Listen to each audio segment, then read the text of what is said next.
Oh man, just a rambling response to you here, Everett. I don't want to put you off any longer because I did promise a response to you, but I'm afraid I'm not going to be much of an intellectual opponent right now because it's the end of a long day and I'm pretty tired.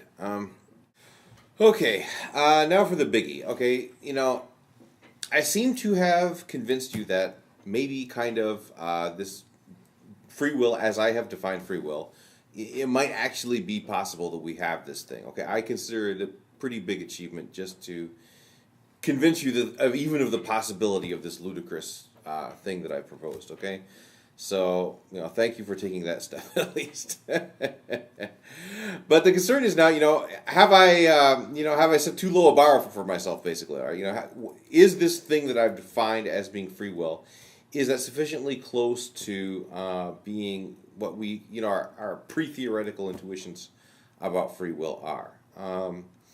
Now I'm going to talk a little bit here about that. I don't know how far I'll get or how persuasive I'll be because, like I said, it's nighttime here. But let me see how I can do. I'll probably follow up with another video. But anyway, here goes.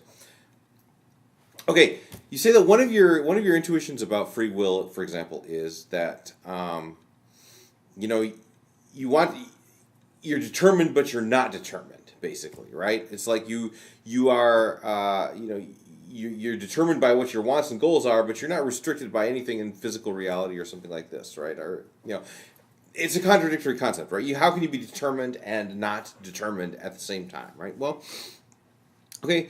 In point of fact, okay, you can take a physical system and you can talk about it on two different levels, right? Okay, so think about a different. Let's give a parallel example, right? Say you have a balloon full of gas, right? Now, how can the system be random and unrandom at the same time? Well, actually, it can be random and unrandom. You're just describing it at different levels, right? If you're describing it at the level of the little atoms moving around in there, you have the Boltzmann distribution and all this other kind of stuff, right? It's completely random, okay? At that level of description, it's random, okay? It obeys a statistical distribution, the speed of the law, things like this, right? Okay? But if you switch your vocabularies, right? If you describe it at a different level, at a higher level, right? You can use the ideal gas law, PV equals nRT, right? At this level, okay, the system is not random. It follows that law, PV equals nRT, right? So the thing, Everett, is that something can be random and not random at the same time if you're talking about it at two different levels, right? So let's take this over to free will for a minute here, right? So how can something be determined and yet not determined? Okay, now think back. I hope you've watched my video on the salesman, right? Alfie wants to. I mean, he's determined to find the best traveling solution to the traveling salesman problem, right? That's what he wants to do. That's his goal. Okay.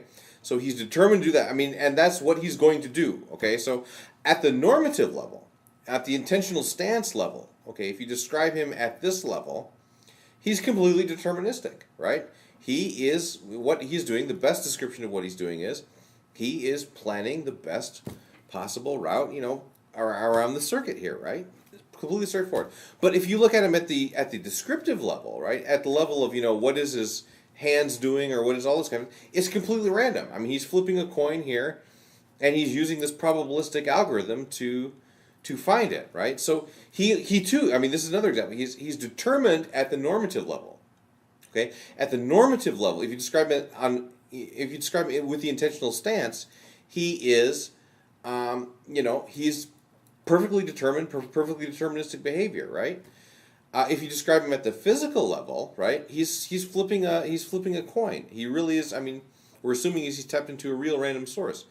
So it's perfectly possible for a single system to be both random and non-random. Right? It's perfectly possible for a physical system to be both determined and not determined. Right? So give my definition of free will here. Give it a second chance. I feel like as a used car salesman trying to sell it here, but give it a second look. Take it for a spin, and see if by switching languages, right, describing human beings in normative terms, describing them in descriptive terms, describing them as vast swarms of atoms, describing them as people with motives and intentions and desires for fairness and things like this. As you switch the vocabularies, you'll see that you can satisfy different aspects of what your intuitions are here. So I hope this helps out just a little bit there. I don't know if this is going to make any sense tomorrow morning, man. I'm really tired, so I hope you can make heads or tails of it. I'll catch you later.